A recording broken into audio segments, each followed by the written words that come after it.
Oi, tudo bem com você? Meu nome é Paulo Chiodi e sejam bem-vindos ao Product Gurus, o podcast que é a voz por trás dos produtos. E comigo hoje eu trouxe aquele que fez com que eu criasse uma visão romantizada do cargo de diretor, superintendente do alto nível.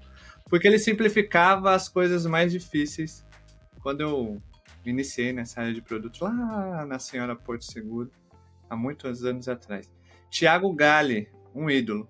Tudo bem? Grande Chiodi, prazer demais estar aqui com você, cara. Valeu pelo espaço aí. E parabéns aí pelo PG que, tá voando. Muito obrigado. Para quem não sabe, o Thiago Galli foi meu chefe lá na Porto.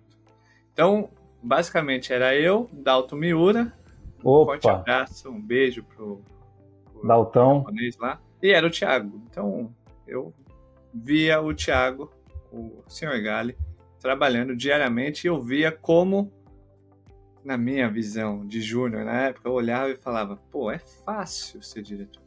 É isso, muito fácil, pô. É só ouve e toma decisão.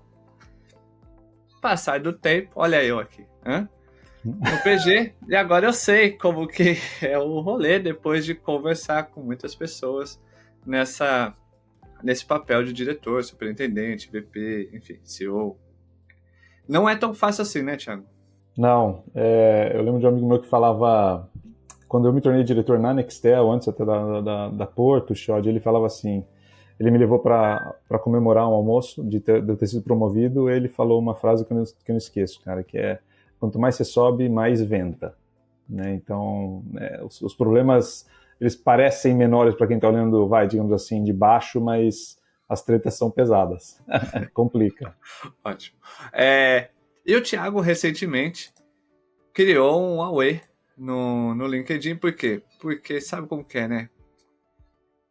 CEO, cofundador, não tem nada para fazer durante o dia, o que ele vai fazer? Ele vai no LinkedIn e cria uma polêmica. Que é o quê? Ele foi mexer logo com o fandom de Product Managers, adoradores de Inspired e de Martin Kagan. Ô Thiago, como que É, você define o papel do Product Manager no contexto atual das empresas e por que você acredita que a avaliação baseada em features e qualidade do produto é simplista e errônea? Eu não vou falar o que aconteceu no post. cara, assim, o post, sei lá quantas milhares de visualizações e respostas teve, mas assim, me surpreendeu o engajamento. E é um tema que que eu adoro. O meu histórico é de produto. Eu trabalhei muitos anos na Nextel com produto e eu tive sempre a sorte de trabalhar em empresas que, de alguma maneira, eram os attackers, né? São aqueles caras ou que estão nascendo ou que são os menores e querem enfrentar os grandalhões. Eu sempre preferi estar nessa posição, que é uma posição um pouco mais criativa, um pouco mais arriscada, né? Onde você tem que ser mais agressivo, pensar diferente, utilizar muito pouco recurso, etc. Né? Se você olha sobre o aspecto da empresa, cara, o objetivo da empresa não é lançar uma feature. Né? O objetivo da empresa é resolver o problema de um cliente oferecendo uma solução e capturando valor por essa solução, que em última instância se traduz num lucro que vai ser redistribuído, reinvestido, etc. Né? Então, quando eu olho a posição do cara de produto, eu sempre tive a concepção de que o cara de produto é um cara altamente estratégico. É um cara que precisa gostar de negócio. Né? Ele precisa facilmente fazer a correlação entre para onde a empresa está indo, como é que o modelo econômico-financeiro da empresa funciona, qual o contexto atual e o que aquela feature ou aquele novo produto que está sendo desenvolvido, como é que ele se conecta, né, para trás. Então, assim, você lançar uma feature de um produto que ninguém quer ou que não vai ser vendido ou que não pode ser uma métrica. Eu acho que assim, não é bom para a empresa, não é bom para o cliente e muito menos para o profissional. Então, quando eu falei no post lá que eu falava que o cara de produto é o CEO, né, deveria ser o CEO de produto, na minha cabeça é que hoje, de alguma maneira, a gente apequenou um pouco essa função de produto. Obviamente, você fazer a esteira de desenvolvimento faz parte do escopo de produto, mas faz parte de pricing, faz parte em entender marketing, faz parte em engajar vendas, faz parte em entender como é que o produto vai ser atendido lá na ponta. Então, você construir essa visão quase que de um mini CEO mesmo, de cara, como que esse produto vai se comportar no mercado. No final das contas, eu, como head de produtos, eu sempre fui medido por, cara, tá funcionando? Tá gerando resultado? O que a gente esperava e o que está acontecendo? Tá melhor? Tá pior? Onde a gente precisa melhorar? E não do tipo, check, lancei, tem alguém usando? Não sei, mas eu lancei. Então é esse exagero que eu simplifiquei aqui agora que eu acho que não faz tanto sentido. Polêmico. Não, o episódio vai por esse caminho e é isso. Antes da gente se aprofundar mais nesse assunto e também falar sobre, também trazer um pouco do panorama de como funciona uma aceleradora de startup, porque a gente vai aproveitar essa conversa para entender isso. Recados. Você que está ouvindo pelo Spotify e Apple Podcast, clique no botão seguir e deixe suas 5 estrelas. Por favor, momento motorista do Uber aqui. Isso nos ajuda a alcançar mais ouvintes. Você que está assistindo a gente pelo YouTube, clique no botão inscrever-se, ativa o sininho, deixe seu curtir e comente. Não gostou do que o Thiago vai falar aqui? Comenta. Só comenta. Não me xinga. Xinga ele, mas comenta. Engaja. Tá? Quer se conectar com o Thiago Galli para debater esse assunto? Com ele, mandar lá na DM. Link do LinkedIn dele tá na descrição aqui do episódio. Vai lá, se conecta. Pergunta, Thiago, tem vaga? Tá aqui. Ou não sei. Vai aqui. Não sei. Ou falou, Thiago, você não sabe nada de Product Manager, fica quieto. Enfim, vai lá. Se conecta com ele. Siga, converse com ele lá. Vai ter o link da Strive também, aqui, para você conhecer mais sobre a aceleradora de startup, que o Thiago Galli faz parte, tá bom?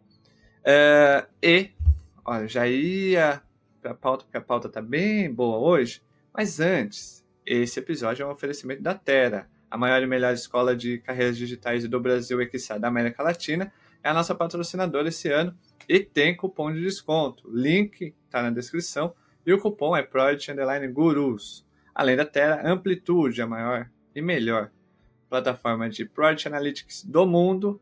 Não é aquela outra lá, esquece aquela outra. É a Amplitude. Também é patrocinadora nossa. E eles fizeram um e-book e traduziram para o português, que é claramente a cara do PG, que é o quê? Product Analytics for Dummies. Eu não vou falar nada. Se eu lanço isso daqui no Brasil, Xode, tá fazendo de serviço, pipipipopopó. Mas como é os caras lá de fora, vocês gostam. Então o link tá na descrição, e-book gratuito, faz o download, tá bom? É isso, recados dados. Vamos para nossa conversa, que tem um ponto que que o Thiago Galli respondeu agora, que a galera pega no pé, nessa, o Thiago Galli ele vai bem. Quando ele usa o termo CEO de produto, a galera começa a pegar ali. É isso, é o CEO de produto. A galera, não, mas o livro do Marty Kagan fala que não tem CEO.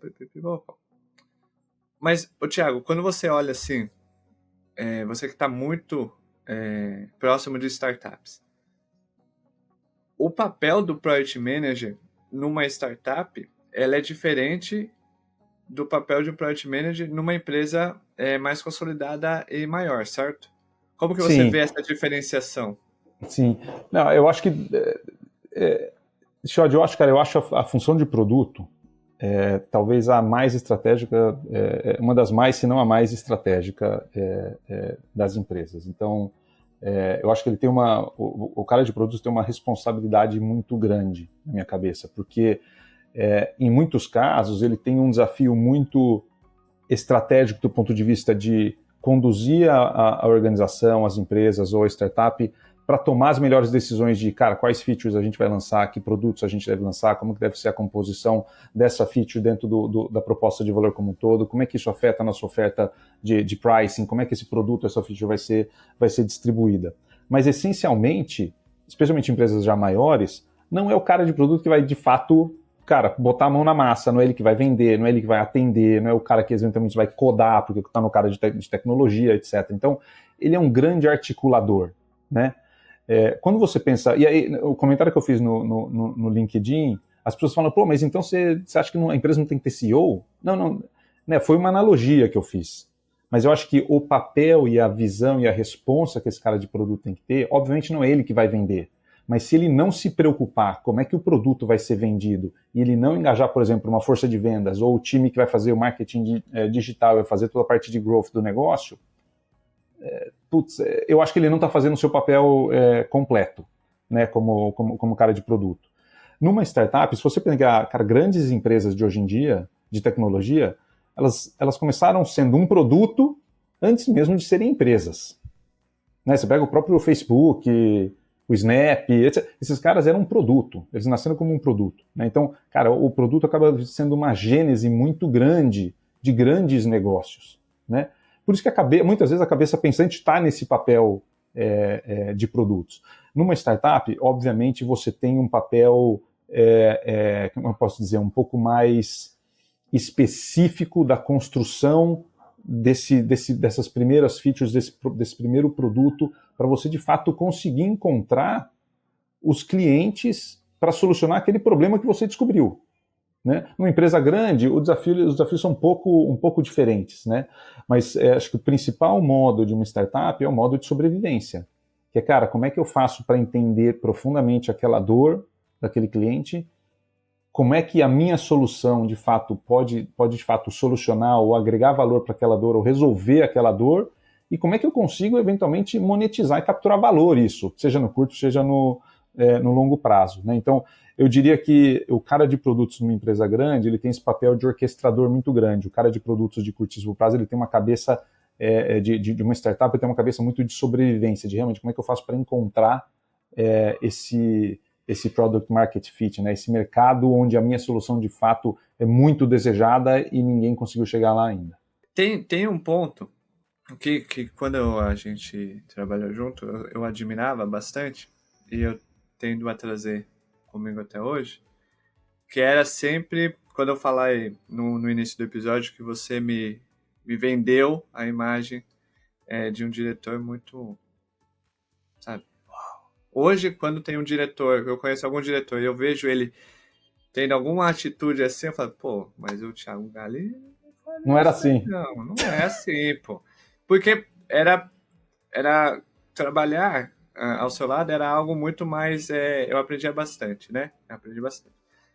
E tem algo que eu via lá que eu sempre eu trouxe pro meu dia a dia como produto e hoje como coordenador, que é o pragmatismo mais o pensar simples. E é algo muito difícil de você Sim. encontrar nas pessoas de produtos, porque aparentemente hoje as pessoas de produtos adoram complicar o negócio. Não é isso. Como é que outra é, coisa.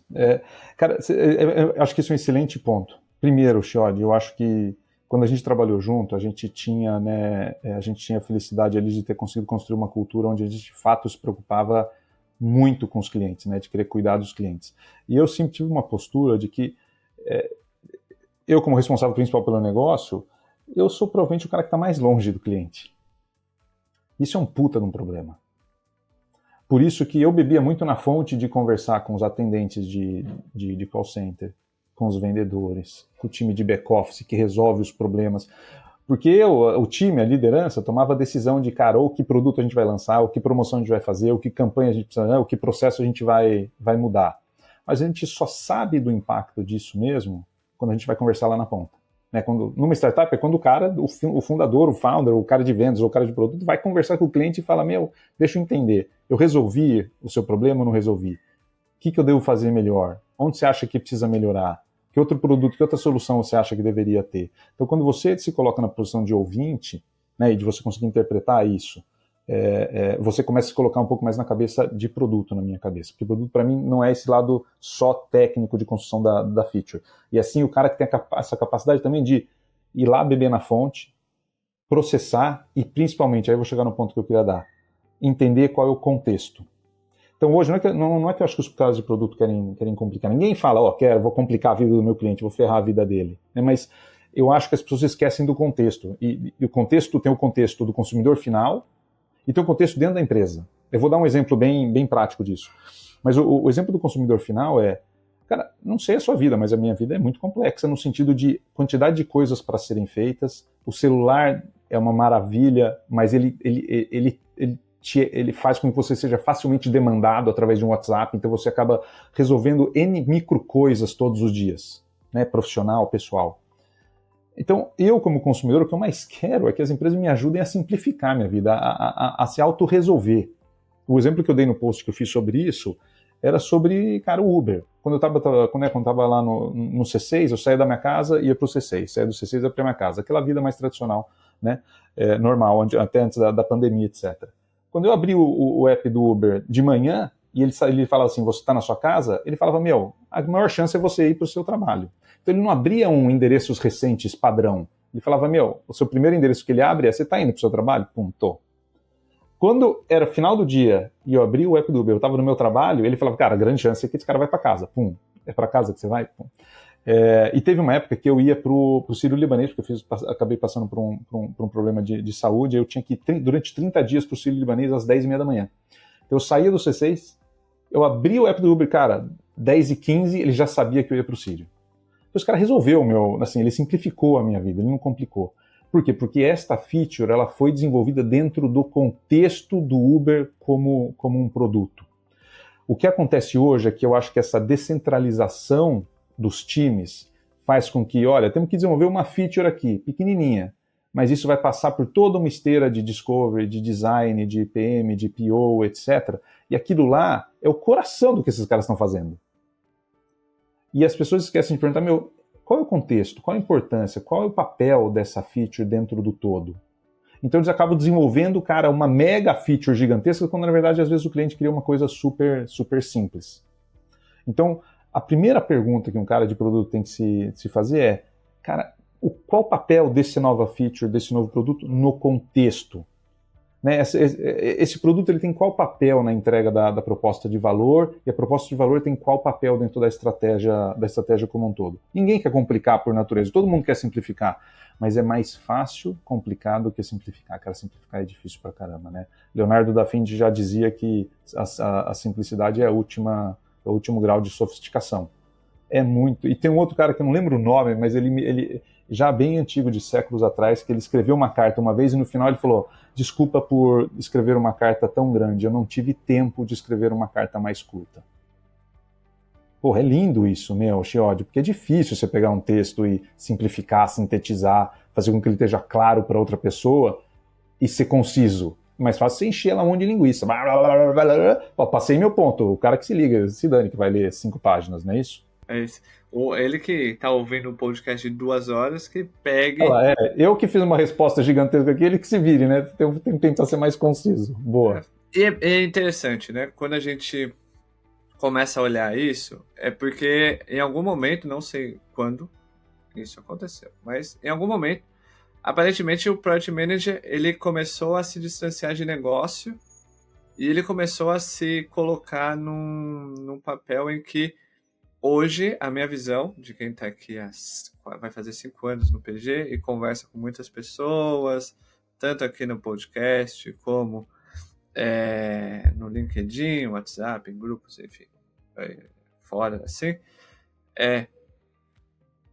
parece que nem as empresas sabem qual é o papel do PM. Muitas empresas olham o PM, o Project Manager, como aquela pessoa que algumas pessoas chamam de flanelinha de backlog, que é aquele que vai pegar a demanda, coloca no Gira e fica acompanhando a sprint. E parece que a minha sensação é que as empresas não sabem qual é o papel do PM e não confiam na área de produto. Existe essa percepção da sua parte, Thiago, conhecendo assim outras empresas, outras... Eu acho que a questão da confiança talvez seja, eu não sei se é um negócio tão claro assim para mim, mas eu percebo um pouco isso. É aquilo que eu falei, parece que o cara de produtos, a função de produto teve um unbundling, sabe? Ela foi separado em pequenas outras funções e assim, eu não estou questionando absolutamente se está certo ou errado. Eu acho que cada empresa tem o seu cenário, a sua maneira de ver. Eu acho que quando você faz isso, você tem alguns níveis de especialização que fazem com que o processo seja um pouco melhor mesmo. Eu acho que a parte de design é, para mim, uma coisa que melhorou ao longo do tempo. As empresas estão mais preocupadas com design do que estavam antes. Eu acho que isso é uma coisa boa. Mas aí eu falo especialmente para quem é responsável pelo produto, eu acho que a função ela deveria ser estrategicamente muito maior. O cara de produto é um cara que tem que estar sentado na diretoria para discutir estrategicamente mesmo. Eu lembro na época, por exemplo, nas empresas onde eu era ou diretor ou VP de produto, cara, eu respondia pelo P&L do negócio. Então, se o produto não está vendendo, eu sei que não sou eu que vendo, mas eu que tenho que ir lá explicar o que está acontecendo. E eu que tenho que trabalhar com a área comercial para que o negócio venda. Porque no final das contas, cara, o vendedor está lá para efetivamente vender. E ele vai vender o que for mais importante para a companhia, onde ele for mais comissionado, mais compensado, o que fez mais sentido. Se eu estou desenvolvendo um produto que vai sentar em cima, por exemplo, de outro produto, que já é vendido pela área comercial, eu preciso entender como é que eu faço para capturar essa esteira do vendedor. Estou vendendo o produto A e eu preciso que ele acople o produto B. Vou dar um exemplo assim, besta. Já da época antes da gente se conhecer, a Nextel vendia seus planos de telefonia, o radinho e tal. A gente era o único operador que não tinha SMS. A SMS, ambiente de WhatsApp, etc. Então já fica a minha idade aí para todo mundo. Mas enfim, a gente efetivamente lançou o produto, a plataforma de SMS. Sob a ótica de hoje, lancei a plataforma, tá lá. Check, entreguei o produto.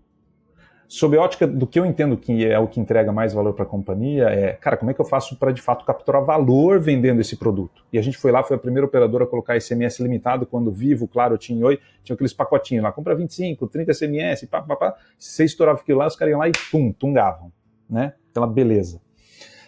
Cara, colocamos um produto de SMS limitado a R$14,90. A Nextel vendia mais ou menos uns 30 mil novos planos por mês, alguma coisa nessa casa. E a gente vendeu naquele mês, no primeiro mês de pacote de SMS, uns 3 mil. Porra, bacana, tá. Olhamos um pouco a usabilidade desses caras, a gente descobriu que tinha um monte de cara que comprava e acabava não utilizando. A gente falou, puta, fez os cálculos, tem margem aqui. Aí eu comecei a conversar com os vendedores. Por que você não vende mais? Por que de cada 10 você vende só um pacote? Não, porque é difícil vender, tem que ficar convencendo o cara, papapá. E aí um dos vendedores, me deu a dica, cara, se esse negócio já tivesse empacotado no plano, acho que eu vendia mais. Cara, voltei pra equipe e tal, o que significa empacotar, Xode? Você já ouviu aquele famoso termo R$9,90, né?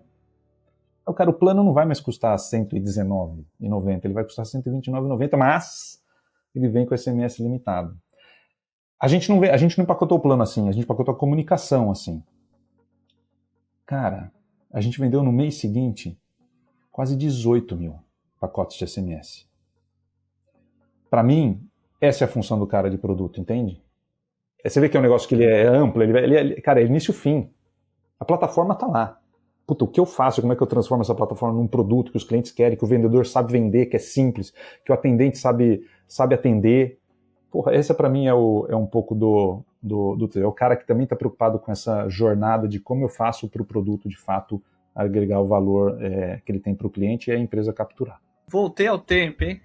Da Porto, né? Sentava, você na ponta, eu ali no lado do Dalto, quase deitados no chão, calculando margem e lendo o regulamento das outras operadoras, né? Mas é isso, você que está ouvindo e assistindo a gente, esse é o ponto do lance. Que só agora, depois de tantos anos, eu consegui resumir em uma frase isso que o Thiago Galli acabou de falar, que ele tomou uma decisão simples, mas não é simplista. Entendeu? Ele é simples, a decisão é simples, vamos empacotar. Mas ela não é simplista, porque ela tem que passar por várias áreas, e tem que negociar, e tem que calcular, e tem que vai lá no marketing, e vai no jurídico, que adora gente de produto. Regulatório, adora. Ixi, vai e tal, e é termo, e coloca nas letrinhas miúdas, e faz o marketing e tal. Engenharia, como que faz isso, não sei o quê. Isso falta um pouco, né, de produtos, na minha opinião. Mas seguindo, Thiago, e você fazia isso na Conecta? Foi isso que fez a gente ser, por 3 anos, Segundo a Anatel, por 4 anos, segundo a Anatel, mas eu fiquei só 3 anos lá, então é só para 3. Eu não estava no quarto. Então só conta 3. São só 3, só 3. Por 3 anos consecutivos lá, 4 anos consecutivos, a melhor operadora do país. E a gente batia em gigantes, né? Porque existia essa mentalidade de simples, mas não era simplista, né? A gente conseguia, na parte da comunicação, ali, atendimento, ser simples. Mas dentro de casa não era nada simples. Nada. Mas enfim, quando a gente, usando esse exemplo que você acabou de dar na resposta, na sua opinião, quais são os indicadores chaves de um produto bem sucedido e como que o Product Manager deve ser avaliado com base neles? Você falou, a pessoa de produto tem que cuidar do PNL. Quando você está numa startup, é muito mais fácil você ter acesso, né, ao PNL e tal. Quando você está numa empresa grande, você não tem acesso ao PNL, mas você tem acesso Deveria. Tem acesso a algumas linhas. Sim. Do PNL. Quais são os indicadores ali? É que eu acho que perfeito, cara. Shod, eu acho que não é uma resposta única aqui que eu vou dar, cara, porque, de novo, eu volto pro tema por isso que é tão importante, cara, por isso, as pessoas voltarem pro tema do contexto. Cara, qual é o papel desse produto dentro do contexto da companhia como um todo? Eu vou dar um exemplo bem simples para mostrar como não dá para pegar uma única métrica e dizer, essa aqui, então é quantidade de vendas, é receita, é margem de contribuição, sei lá. Cara, quando a gente lançou o C6, né, a gente estava toda hora pensando, cara, como é que eu vou fazer para de fato acelerar a abertura de contas, né, e trazer clientes que estavam de fato engajando. E a gente foi atrás de outra indústria, que era a indústria lá de tag, de pedágio, né. A gente falou, puxa, como é que esse produto pode servir como um grande chamariz para atrair novos clientes, né. Então a gente foi lá, fechou uma parceria com uma das empresas de tag de pedágio e a gente oferecia de graça o tag. Com qual objetivo? O objetivo do tag não era eu fazer dinheiro com tag. O objetivo do tag era falar como é que eu faço para atrair um cliente que vai falar, nossa, cara, esse tag é de graça, na época só tinha um sem parar pago. Nossa, é de graça, é uma proposta de valor imbatível. Ninguém ganha do de graça. Só que é um produto também que tem frequência de uso, porque você usa o pedágio, você usa no estacionamento de shopping, etc. Então você fala, cara, eu estou trazendo esse produto, então quando a gente lançou, eu não posso falar assim, eu quero saber a margem do tag. Não, porque no papel dele, na proposta de valor, não era esse. O papel dele é, cara, eu estou conseguindo atrair clientes na velocidade e no volume que eu gostaria? 2, 1. Esses caras estão aderindo à oferta do tag? Esses caras estão ativando a conta? Esses caras estão utilizando o tag? Então você tem uma métrica mais de utilização. Por quê? Porque o benefício que ele trazia para a companhia era indireto. Era a aposta de que esses caras, quando estivessem usando o tag, eles também utilizariam o resto do banco e o resto do banco conseguiria fazer dinheiro vendendo esses outros produtos. Então, eu acho que depende muito o contexto, mas por isso que, cara, se você como gerente de produto, você não sabe como medir o sucesso, não vai pelo que é mais fácil. Que é, na meta lá de bônus seu, falar, data de lançamento, vou lançar o produto até 30 de setembro. Isso não é uma data que te ajuda a crescer, não é uma data que ajuda a empresa a resolver o seu problema, isso é uma data que vai resolver talvez o seu bônus ali na frente, que está longe de ser irrelevante, ele é super relevante. Mas pensando na empresa como um todo e no seu próprio crescimento como profissional, cara, procura descobrir qual é o papel dessa feature, desse produto dentro do contexto. Pergunta. Até onde eu sei, perguntar nunca fez mal a ninguém. O ideal é que você tenha acesso dos números para entender como é que esse produto se encaixa na estratégia. Se você não sabe, pergunta, porque é difícil fazer um puta de um bom trabalho se você não sabe para onde o navio está indo. Né? E aí vai alguns pontos, não?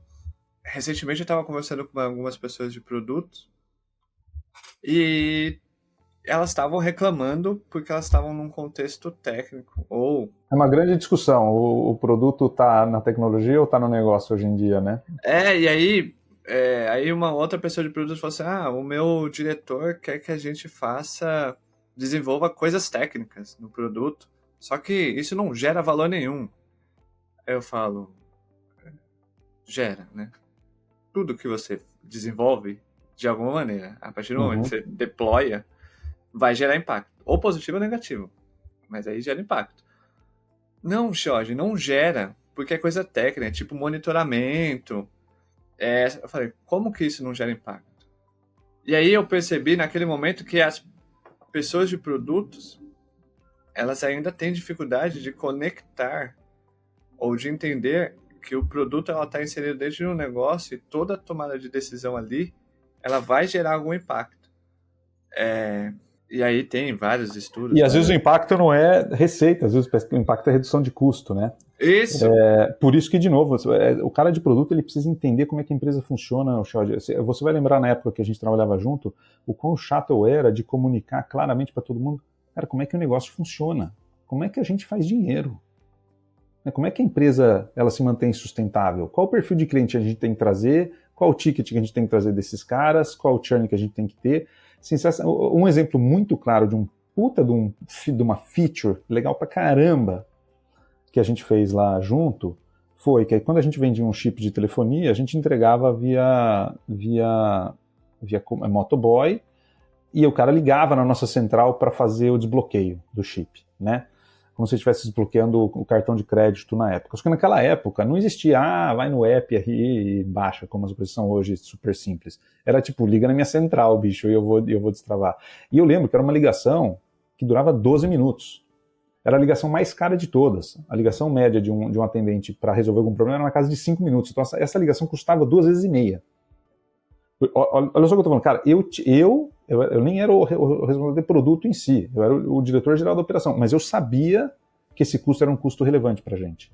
E a gente acabou se engajando de, poxa, como é que eu vou fazer para reduzir esse custo? E aqui a gente acabou desenvolvendo um produto. A gente foi a primeira operadora que teve um aplicativo disponível para os clientes finais, e o cara podia não só consultar, né, consumo, fatura, essas coisas, mas ele recebeu um chip novo, ele desbloqueava lá nesse modo chat, né?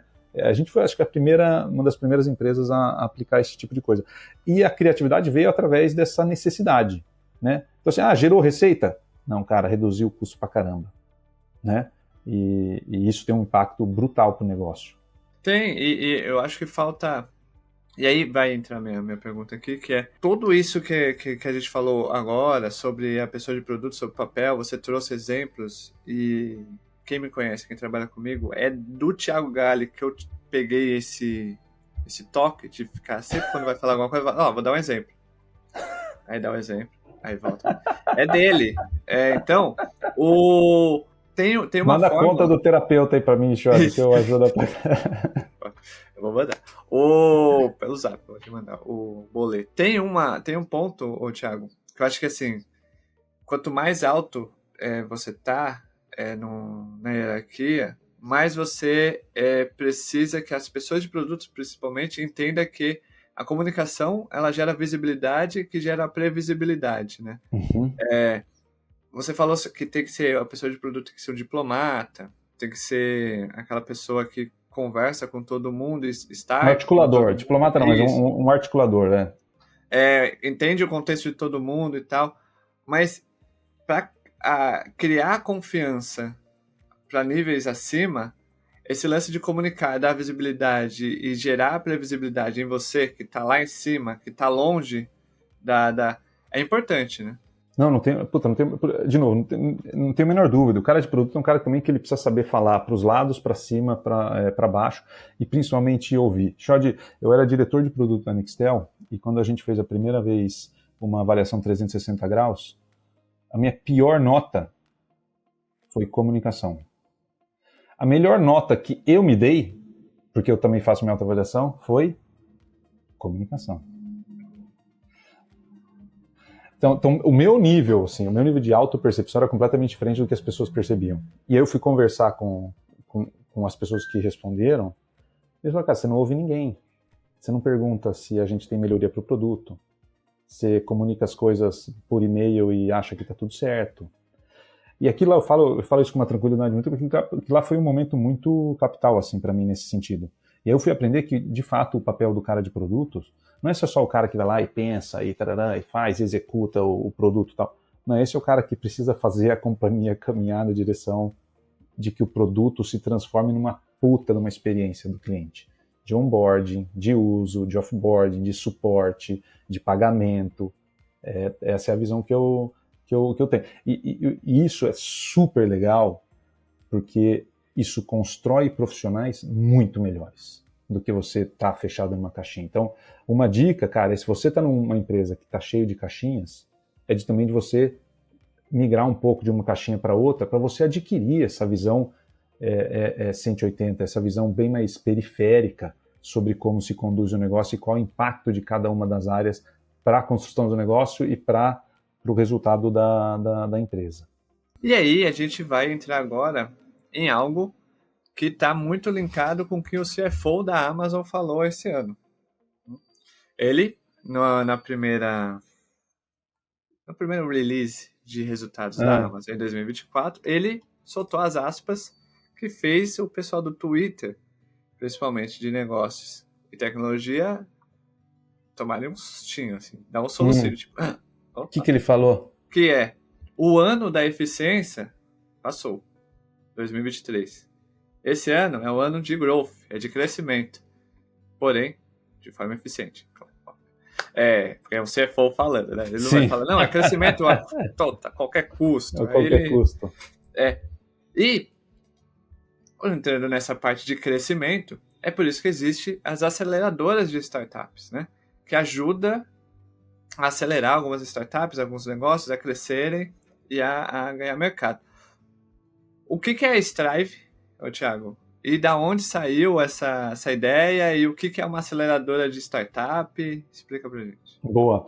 Xode, eu ajudei a cofundar o C6 lá atrás e saiu no ano passado porque eu queria começar um negócio novo com o meu sócio, que é o Eduardo Casarini. Ele foi fundador da Flores Online, que acho que foi um dos primeiros grandes cases de e-commerce no Brasil. Quando nada se chamava startup, acho que ele fundou isso em 98, a Flores Online. E a oportunidade que a gente viu, Xode, é de que, cara, a gente sabe que começar um negócio do zero é brutal, cara. É difícil pra caramba. Apesar da gente ver muitas histórias maravilhosas de sucesso, né? Até o fundador do NVIDIA, né, foi perguntado recentemente, não sei se foi recentemente, mas eu vi recentemente o vídeo, né? Que dica você daria para quem está começando um negócio? E a resposta dele foi, cara, não comece. É punk demais, é difícil pra caramba, meu. Eu não sei se eu gostaria de passar por isso de novo. Eu acho a dica do cara genial, Xode, pelo seguinte. Eu acho que ele dá um chacoalhão naqueles caras que talvez queiram estar empreendendo por modinha. Porque aquele cara que talvez não queira tanto, ele fala, opa, é difícil, então acho que eu vou parar. Mas o cara que de fato quer empreender, que talvez nasceu para empreender, ele não vai se importar com isso. Ele vai falar, é difícil mesmo, é para lá que eu vou. Né? Então acho que isso é uma dica super legal. Mas dá uma ideia do tamanho da encrenca. E eu sei da minha própria experiência de que se eu tivesse tido a maturidade ou o desapego de procurar por mentores e pessoas mais experientes que eu para pedir conselhos, eu provavelmente teria tido uma trajetória, entre aspas, um pouco mais simplificada. Né? Eu não fiz isso. E eu falei, cara, eu gostaria de ser esse papel, porque eu sei da importância hoje de ser essa pessoa. Né? Então, a gente viu a oportunidade de, cara, quando um cara vai lançar uma startup, vai fundar uma startup, ele vai olhar e falar, cara, eu tenho uma dor para ser resolvida, eu tenho eventualmente um produto aqui que resolve essa solução nesse determinado mercado, e ele vai procurar, em geral, por ajuda e por dinheiro. Né? Em geral, dinheiro e ajuda. Então ele vai atrás, às vezes, de um fundo de VC, e se ele está muito no começo, o fundo de VC vai falar, puxa, cara, a gente investe um pouco mais para frente, esperar você passar na arrebentação, encontrar o seu mercado, ganhar um pouco de tração, aí a gente pode colocar um dinheiro muito maior, mas a gente espera. Ele pode ir investidor anjo, que jura e promete que vai ajudar o cara. Eu sou investidor anjo em outras startups, e a grande verdade é que o investidor anjo tem uma dificuldade muito grande de ajudar, porque em geral ele tem uma outra função full-time, que ocupa a cabeça do cara. Porque se o cara tem dinheiro para investir anjo, em geral significa que ele conseguiu de fato ou poupar ou ter uma renda boa, significa que provavelmente ele alcançou um nível profissional bom, e esse cara tem uma vida ocupada. Então ele não consegue ajudar, na maioria dos casos, estou generalizando aqui. Ou as aceleradoras tradicionais, que em geral fazem programas de aceleração, atraem um monte de fundador e decidem quais investir, colocam eles para se conversar, etc. E é um programa um pouco mais padronizado. Eu e o Duda, meu sócio, a gente acredita que tem um outro jeito de fazer. O nosso tesão aqui, Xode, é co-empreender com os fundadores. Então a gente criou um modelo, um framework onde a gente de fato seleciona as startups, a gente quer caras realmente fora da curva, extraordinários, mercados grandes, com dores relevantes, mas acima de tudo time de founders assim muito, mas muito bons. E a gente co-empreende com esses caras por 2 anos, através de reuniões, cara, semanais, onde a gente está, de fato, respirando os dilemas, os problemas, o momento que a startup está. Não dá para ser mentor a cada 3 meses. A cada 3 meses a startup já pivotou, capotou, pirulitou, fez 500 coisas. A gente quer estar ali na trincheira com o cara, enfrentando os problemas do dia a dia. Antes de estar gravando com você, eu estava com uma das startups, né, onde a gente está fazendo um monte de discovery, conversando, entendendo, refletindo, provocando. Então, a gente está, por 2 anos, em troca, dedicando o nosso tempo para tentar ajudar essas startups a realmente passar aquele vale da morte, que essa arrebentação difícil que é de encontrar product market fit, começar a estruturar o produto, começar a estruturar o negócio, começar a contratar a gente, começar a pensar na cultura, do modelo de gestão, etc. Né? A gente faz isso de uma maneira 100% alinhada. Essa é a diferença. Eu não ganho nada por isso, eu só ganho se os founders ganharem lá na frente. Essa é a única condição. Por quê? Porque, em última instância, eu quero que ele me veja muito mais como um sócio do que como um investidor. A gente traz capital também, porque eu quero esse cara focado no negócio para a gente poder ajudar ele. Mas o nosso principal diferencial é que a gente está 100% alinhado em termos de benefício com ele no longo prazo. Porque é só assim que a gente entende que ele vai ser 100% transparente com o que está acontecendo no dia a dia, quais são os problemas, para a gente poder, de fato, ajudar. Então, cara, é isso que a gente faz. A Strive nasceu no ano passado, a gente levantou 5 milhões de reais via um clube de investidores, de caras muito, muito bons, top mesmo, que confiam muito nesse modelo de negócio. Estamos investindo agora em 4 startups, 2 a gente já oficializou, 2 a gente está assinando agora, e eu estou muito, mas muito empolgado com o valor que a gente vê gerando no dia a dia para essas startups aí, Shod. Estou super empolgado. Interessante. E aí eu vou querer exemplos, não? Você falou, e não deu nenhum exemplo. O que é isso? Quais são os exemplos desse processo de aceleração, né? Você falou, eu tô lá semanalmente, tal, mas com certeza não precisa passar por uma seleção, você precisa entender ali como que é feito essa parte desde a entrada até a graduação, digamos assim, daqui 2 anos. Quais são as etapas típicas desse processo? Boa. Então, assim, em geral, né, a gente tem um processo de seleção ultra rigoroso, também porque a gente precisa ter muito cuidado quais startups que a gente vai escolher, porque nós vamos passar 2 anos, né, com eles. Então, precisa ser um negócio bom para eles, precisa ser um negócio bom para a gente também. Mas uma vez a gente, digamos assim, decidindo investir na startup, né, a gente tem toda a parte de contrato, etc., faz o deploy do capital e a gente passa a fazer esse framework semanal, que em geral, obviamente ele vai variar um pouco de onde e que estágio que a startup está. Mas como a gente gosta de startup bem early stage, que estão no começo, a gente passa realmente por uma revisão muito grande de discovery, de quem é o público-alvo, que problema esses caras têm, como é que a gente sabe que esse problema ele é real, como é que a gente pode resolver isso com tecnologia. Então a gente gosta muito de empresas de tecnologia, com tecnologia de maneira escalável. Então a gente passa como se fosse uma jornada, etapa a etapa, com os founders, para a gente poder de fato ajudá-los a entender esse caminho. Esse caminho ele é 100% linear, Shod? Não é, nenhuma startup né? Então, né, você acaba, às vezes, descobrindo uma coisa que faz você dar um salto nesse processo, que pode ser um puta de um golaço. Ou não, você descobre que, opa, peraí, eu preciso voltar um pouco e voltar a aprender. Existe uma ansiedade muito grande dos founders hoje em dia de, cara, eu quero descobrir logo, para lançar logo, para criar um negócio logo, para começar a falar de cultura logo, Series A. Não precisa. Cara, você acelerar o carro na direção errada é a pior coisa que você pode fazer. Então, existe um tempo interessante de você ir para a rua, investir. Então, o que eu falo para os founders cara, se você não está conversando com 3, 4 clientes por dia nessa fase, está errado.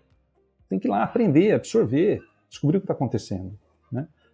Então a gente traz muitos founders para esse tipo de discussão e reflexão no começo. Como é que vai ser a graduação lá na ponta?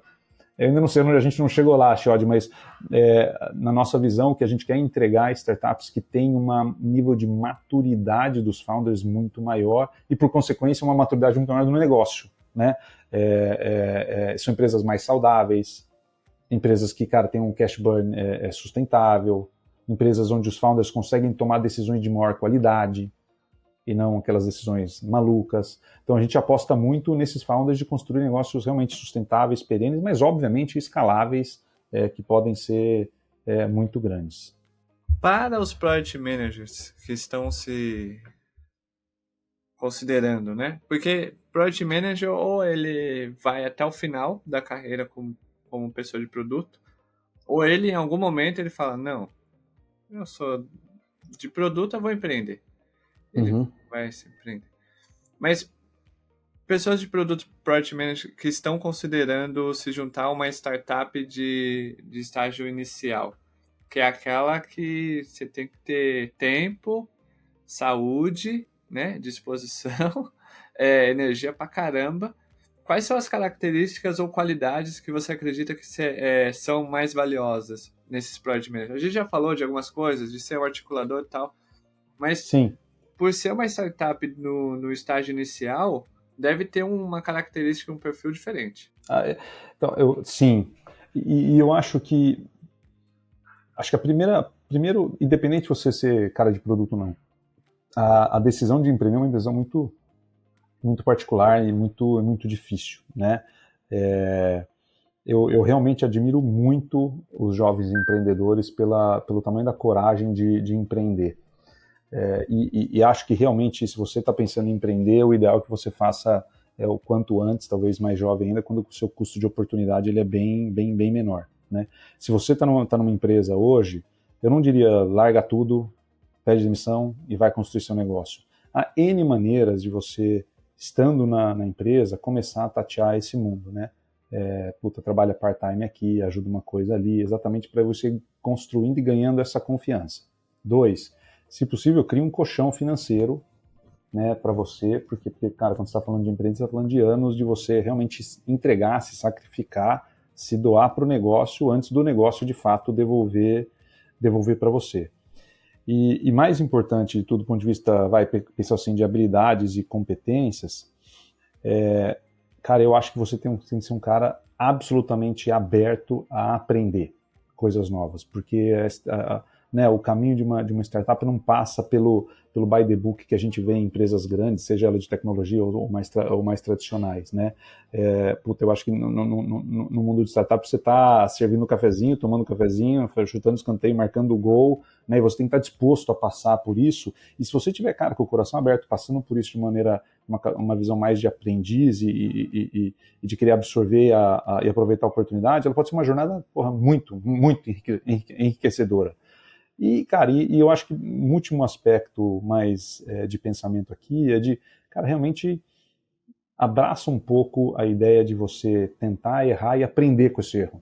A gente não tem que valorizar na minha cabeça o erro em si, mas tem que valorizar o aprendizado do erro. Errar em si não é o problema é você errar e não necessariamente você aprender com ele. De novo, é fácil falar dos outros fazerem isso, né? Todo mundo já fez errou e se chicoteia, aí vai lá e faz o mesmo erro de novo. Todo mundo já passou por isso, mas começa a investir tempo em como é que você pode aprender, às vezes, com os seus erros, mas principalmente com os erros dos outros. Então, converse, ouça, vai tomar café, estude pra caramba. Eu acho que você ser o cara de produto de uma startup é um full-time job mesmo, cara. O nível de responsabilidade é altíssimo, mas o nível de tesão e de coisas que você pode fazer e de conquistar é maravilhoso também, cara. Maravilhoso. Acho que é um papel muito bacana para estar em startup. Olha só, hein? Você que tá aí, procure startups em fase inicial.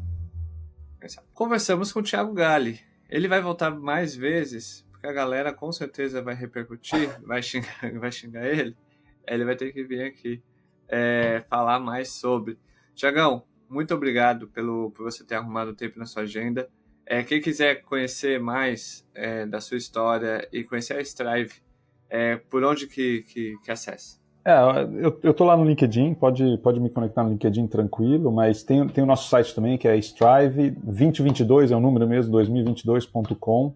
Lá a gente contou um pouquinho da nossa história, do que a gente faz, do que a gente não faz, e quem tiver startup e que gostaria de ter a Strive ajudando, também tem o formulário lá para preencher e a gente vai avaliar com carinho. É isso. Tem startup? Vai lá. Preenche o formulário. Eu vou preencher. Eu vou lá preencher. Preenche aí do PG, vambora. Vai. É isso. Gostou do papo? Comenta, compartilha, clica no curtir, segue o Thiago, vai lá, por favor. E é isso, chegamos ao final. Thiago, muito obrigado a você ter ouvido até aqui. É isso, até o próximo episódio. Tamo junto. Obrigado, Chiodi. Um abraço a todos. Tchau. Beijo, tchau, fui.